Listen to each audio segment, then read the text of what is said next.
Indian মেনের কিছু দরকারই নাই। বাংলাদেশে পিজি আপাতত আগুন মাস পর্যন্ত দিবে। পরিস্থিতি মোকামের বাজার 102-3টা পিস কিনে হলো 4000 4050টা 3900 টাকা করতে হয় না।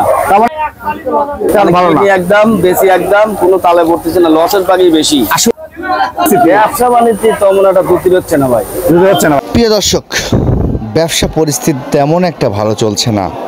ব্যাপারী ভাইদের আসলে কেমন কি পরিস্থিতি হয়ে গেল হঠাৎ করে বাজারে, তারই কথা শুনবো। আমরা যুক্ত হব এক ব্যবসায়িক বড় ভাইয়ের সাথে, তিনি আমাদের জানাবেন বর্তমান পরিস্থিতি কেমন। ইনশাআল্লাহ ভালো আছি, আল্লাহ ভালো রাখে। ব্যবসা বাণিজ্যের কি পরিস্থিতি? ব্যবসা বাণিজ্য তেমন একটা দুটি হচ্ছে না ভাই, হচ্ছে না ভাই। আসলে সবখানে একই দেখতে পাচ্ছি আমরা, কিন্তু লক্ষ্য করছি বিভিন্ন হাটে যাচ্ছি আমরা, কিন্তু ব্যাপারের মন খারাপ সবসময়।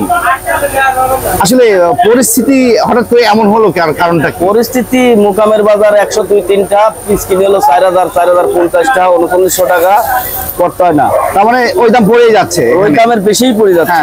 বাজার কেমন পরিস্থিতি যাচ্ছে আজকে? বাজার আজকে কিনলাম আমরা, কিনলাম 3900 4000 সর্বোচ্চ মাথা পেঁয়াজ। সর্বোচ্চ মাথা পেঁয়াজ। আচ্ছা, এক সপ্তাহের তুলনায় বাজারে পরিস্থিতি সর্বশেষ কেমন যাচ্ছে? তেমন এটা ভালো না, ভালো না। একদম বেশি একদম কোনো তালে পড়তেছে না, লসের পাখি বেশি। আসলে এই কারণটা কি এলসি আসার পরে কি ঘটনা ঘটতেছে? এলসি না, দেশি পিজির চাপ বেশি। এলসিও তো দেশে আছে এখনো, এলসির দামও কম, কিন্তু এলসি চাইছে দেশি পিজির একটু চাহিদা বেশি, কিন্তু চাহিদা হলে পরে পিজির মানে বাজারের সাথে তালে পড়ে না, পড়তেছে না। ওখানে দেখা যাচ্ছে না, যাচ্ছে না, দামের সাথে পড়তেছে না।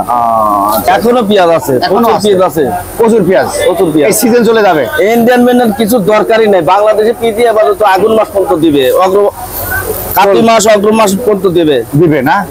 নাকি আপনার সবসময় লসের মুখে দেখছেন? এখন লসই হচ্ছে, এই 5 আগস্ট থেকে লসই, পুরা লস।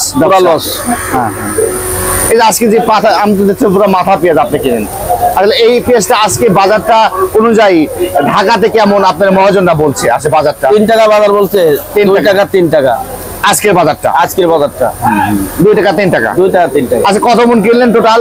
তাও এই মালগুলো কোথায় দিবেন? 90-100 মন। 90 গাজীপুর চৌরাস্তা। গাজীপুর চৌরাস্তা। এটা মাথা নেয় এগুলো ওনারা?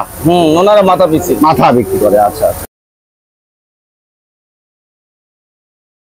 কালকে বর্তমানে ব্যবসায়িক সবাই এখন সবাই লসের মুখের দিকে আছে। পাবনার পেঁয়াজ আপাতত। আর ফরিদপুর ওই পাশে এগুলো পেঁয়াজগুলো, ফরিদপুরের দাম কম। ফরিদপুরের পিস তো আউলি জাউলি এরকম হবে না, তো এত সুন্দর হবে না। যেমন পাবনার পেঁয়াজ আর তাহিরপুর পেঁয়াজ সুন্দর। হ্যাঁ, পাবনা, তাহিরপুর, রাজশাহী, বানেশ্বর এগুলো তো ভালো পেঁয়াজ। এইগুলার এই আমাদের পাবনায় একই কোয়ালিটি। আর ফরিদপুর, রাজবাড়ী, গোয়ালন্দ এসব পিস হলো জাউলো পিস, ফাটা। তারপর হলো চুক্কা, গোল সাইজ নাই, বিদেশি করজ, মানে বিভিন্ন আইটেম। সরকারে বলতেছি যে আমাদের দেশের জিনিস দেশেই থাক, দেশেই বেচুক, তাও 2 টাকা পাবি। গাড়িস তো আর বিদেশে থেকে আনলে গাড়িস তো লসের মুখে পড়বে। দর্শক, আমরা কিন্তু সরাসরি আপনাদের দেখানোর চেষ্টা করছি আজকে পাবনা জেলার সাতক্ষীরা উপজেলার ধুলাউড়ি পেঁয়াজের পাইকারি হাট। এখানে দেখতে পাচ্ছেন পেঁয়াজের স্তূপ।